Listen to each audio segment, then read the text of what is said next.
I'm Sean Reardon, Mayor of Newburyport, and welcome to the latest edition of the Mayor's Corner. We've had another great week here in the city, and I can't wait to talk about what's been going on and then what's coming down the road. So the first thing we're going to talk about this week is the Board of Health meeting, which is going to be Thursday night, which is tonight at 7 o'clock. So hopefully you'll tune in. The Board of Health is consisted of 3 members, and they're going to be revisiting the indoor mask mandate that they put in place right before New Year's, so before I took office, and then they extended it for the rest of February. But this was in reference to the Omicron virus and the big spike that we are experiencing. So again, it was a really safe thing to do, and I think our businesses in town really were looking for their support to enforce the mask mandate. And now we've made it through the surge, and the numbers have come way down, which is great to hear. So I think it's time to revisit that, and hopefully I'm going to speak up in the public comment and ask for the Board of Health to vote to withdraw the mask mandate and kind of make it more of a mask optional policy going forward. And I think it should happen immediately. If you look around to the surrounding communities, we're the last one now that has a mask mandate in place. So I'm looking forward to the conversation tomorrow night, and I think we can hopefully move forward with rescinding that policy and really encouraging more of a mask optional option for our citizens here in Newburyport indoors, which I think we're ready to do after we've overcome this surge. And how does that relate to our schools? So the school, I can tell you the school committee has called a special meeting for Friday morning at 9 a.m. where they're going to revisit their own mask policy. And I believe our conversation will have a lot to do with what's going on in the Board of Health, but I am confident that we're going to be able to move towards a mask optional policy for our schools as well. If you don't know, if you don't have kids, we're just about to go into February vacation week. So Friday will be the last day of school, and then they'll have a week off, and we'll be coming back into the buildings on February 28th. So I'm hoping at that time that we're going to be able to come back to school with a mask optional policy. And again, if you want your child to still come to school with a mask on, that's going to be okay. And if you're ready for your kid to not wear a mask, that's okay too. Our numbers are great here in the city as far as vaccines and booster shots, and we're going to keep having those clinics to make those available to the public. And we're also going to keep participating in our protocols along with the take-home tests for COVID as well that they currently are implementing in the schools. So we have a lot of great systems already in place. But I do think it's time to move on and make it an optional decision to wear masks not only in our indoor spaces but in our schools. And I'm pretty sure we're going to get there by the end of the week. So stay tuned. Another thing that I'm excited about that we're going to announce this week is that I'm announcing my 5-year, $2 million per year streets and sidewalks plan. If you followed my campaign at all this past year, I really made our city infrastructure here a priority. When I went to the doors, that was the #1 thing I was hearing from you, the residents, was that we're not doing a great job keeping up our streets and sidewalks. And really, we just haven't made it a priority for a number of years, and it's gone on for way too long. So the minute I took office on January 3rd, I made that a priority, and I started working with the City Council on my ideas of ways we can move that forward. So I've also worked internally with my department heads and Department of Public Services, and they've put together this amazing 5-year plan that I'm going to release.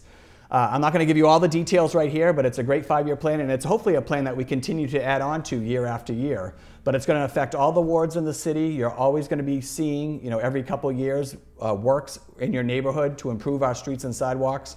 We're going to be using the beta plan that's been talked about a lot but not made publicly, but we're going to share that plan as well that really rates all of our cities and sidewalks and rates them in best condition to worst, and we're going to focus on those really trouble areas first. And I just think it's a great first stop. It's really the most ambitious plan that we've had towards our streets and sidewalks.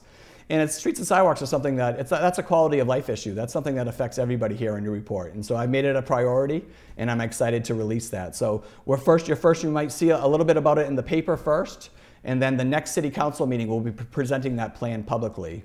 And while we also go through this website overhaul here at City Hall, and for the city website, part of that plan for the website will to have this plan be able to be accessed on there. So you're going to be able to go on there, activate the 5-year city plan, look for your street, and actually see where it falls on the plan. And if it doesn't, then we're also going to have mechanisms in place where you can actually petition to get your street onto the plan. Because that beta plan was done in 2020, so streets have changed since then. So we're going to have to constantly be reviewing that plan and updating it as well. So I'm really excited about this because there's just been nothing like this that we've done here in Newburyport for a number of years. And I really think we're going to be able to, catch up in a meaningful way, by putting this significant amount of money, $2 million per year, for streets and sidewalks. I mean, it's not going to solve all our problems, but it's definitely going to get us going in the right direction. And hopefully this is something we can build on for years to come. So stay tuned for that. There's another segment I'm going to introduce this week into my Mayor's Corner, and this is called Hidden Gem of the Week. And the hidden gem of Newburyport that I'd like to talk about this week is the Emma Andrews Library. Now, if you don't know where that is, I'm going to tell you. It's a South End library, so it's down on the corner of Purchase and Marlborough Street. Now, this library has been in use for many, many years, and it used to be a branch of the public library, but they've since, when they reopened, and now they're kind of an independent library, but they still are affiliated with the city and work for the city of Newburyport, but they're not part of the public library that we have here on State Street. They call it the Emma, which is just so cool that they call it the Emma. And my wife, who grew up in the South End, used to frequent this library as a kid quite a bit. They're really known for their story time. So if you have kids out there and you want to try a new library and to find books, I highly recommend it. They're open 3 days a week, Monday, Wednesday, and Saturday. And it's easy to join. It's $10 for a student or senior, $15 for an adult, or you can buy a family pass for $25. So I'm going to be heading down and signing up. Because I haven't been to that library in a long time. They're going to start bringing back some of their programs like Story Hour coming this spring. So just keep that on your radar. It really is a hidden gem in Newburyport. Libraries like this really don't exist anymore, and so we're lucky we have it here in Newburyport. And we'll be posting some information that you can check that out. But Emma Andrews, the Emma, go check it out down on the South End. And finally, the last thing I just want to mention this week is, and I mentioned it last week as well because it's coming up, but I did sign on to do the Polar Plunge, and we're going to do it on Plum Island on February 28th, okay? Now I'm partnering with Nate Allard, who's the current president of the Chamber of Commerce here in Newburyport, and we're raising money for the Chamber. So this is their charitable foundation. So the Charitable Foundation really does a lot of great things here in Newburyport. One, it's a scholarship program for our students, which is great. The second big thing that they do, and really, what hits home for me is they do a lot of the beautification that happens in our downtown. A lot of the plantings, all you see all around Newburyport that you think might the city be taking care of, but it's not. It's the Chamber that's been doing this for years. So the money that we're trying to raise for this is going to go to the charitable fund so we can keep up these beautification projects, build up this scholarship program. I just think it's a great cause, and I think Nate's new to the Chamber as far as being the president. Aaron Dugan has come on Duggan has come on as a marketing director for the Chamber. So they've got some really quality people in place, and they're trying to do a lot of good here in Newburyport. So I'm happy to help. I've never done a polar plunge before. If it's anything like it's been the last couple of days, it's going to be cold. But I'm happy to do it. And so follow along. I'll probably mention it one more time in my Mayor's Report next week. And then hopefully, if you want, we'll have the information for you. But donate some money. It's for a good cause, and you get to follow along with me. So the last shout out I'd like to do this week is for the Newburyport Indoor Boys Track Team, who are Cape Ann League champs again.